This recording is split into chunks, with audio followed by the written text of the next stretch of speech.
கடந்த சில மாதங்களுக்கு முன் கலைஞர் கருணாநிதி அவர்கள் சட்டசபையில் பேசும்போது தமிழக அரசியலில் நாகரிகம் போய்விட்டதாக கண்கலங்கியிருக்கிறார்.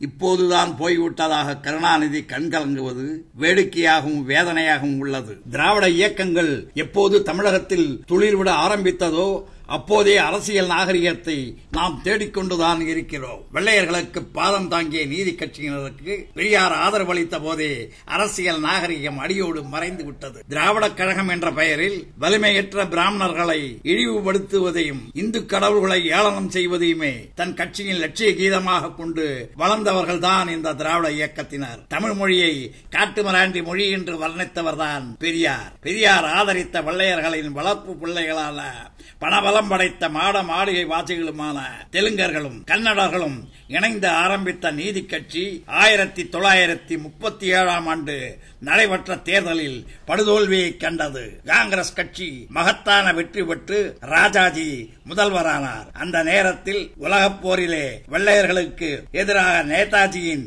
இந்திய தேசிய படை வீரர்கள் அணிவகுத்து நிற்க பெரியாரோ வெள்ளையர்களுக்கு ஆதரவாக போர் பிரச்சாரம் செய்து கொண்டிருந்தார். இதுதான் இவர்கள் இந்திய விடுதலை போராட்டத்திற்காக செய்த தியாக செயல்கள்.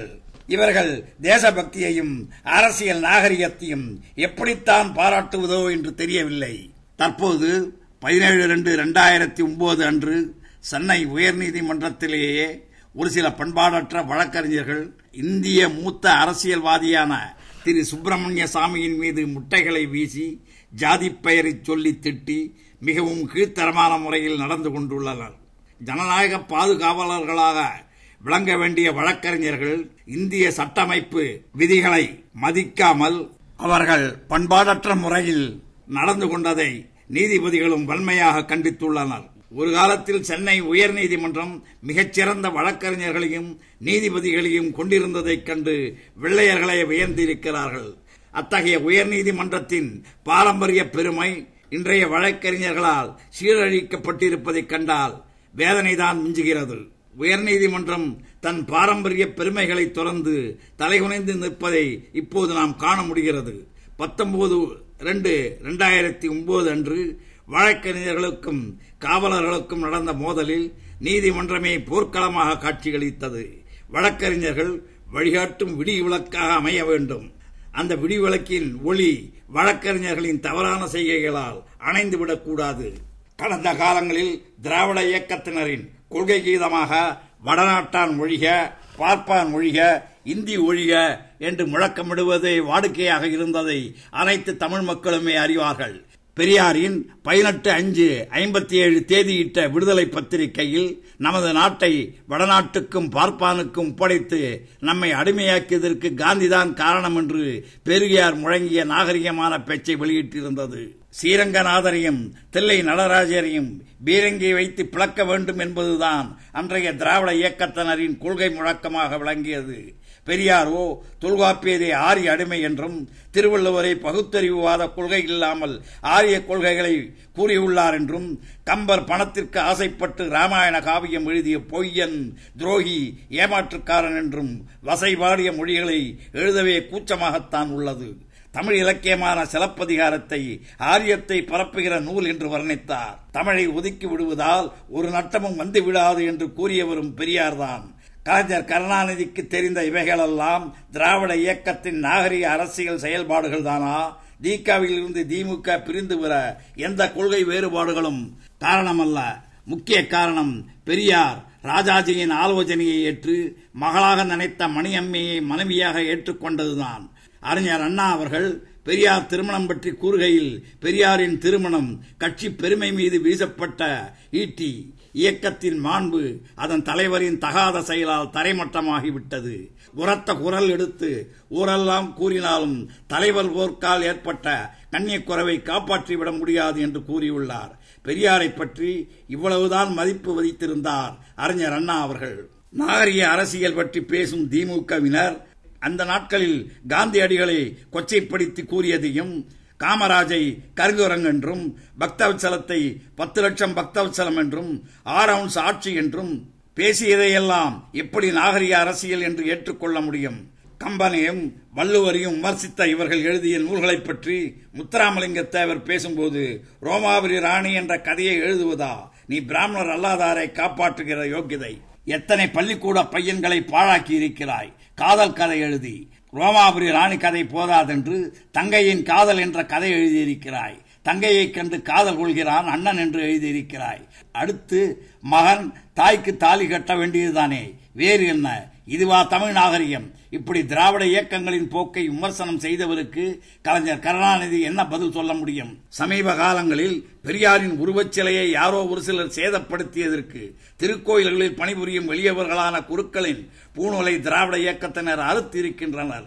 எந்த மத ஆலயங்களிலும் பணி செய்பவர்களையோ அல்லது எந்த தனி மனிதனின் மத வழிபாடுகளுக்கு ஊறு விளைவிப்பதோ இந்திய அரசியல் சட்டப்படி தண்டனைக்குரிய குற்றமாகும். இந்திய அரசியல் மேலாண்மையை காக்க வேண்டிய கலைஞர் இதுவரை கடுமையான நடவடிக்கை எதுவும் எடுக்க முன்வரவில்லை.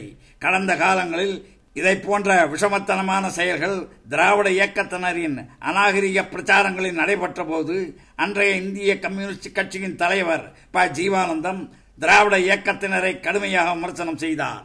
1957 ஆண்டு டிசம்பர் மாதம் திருச்சியில் நடைபெற்ற பொதுக்கூட்டத்தில் பேசும்போது, பெரியார் விரும்பினால் ராமமூர்த்தியை ஆதரிப்பார், ராஜகோபாலாச்சாரியாரையும் மாவூர் சர்மாவையும் ஆதரிப்பார்.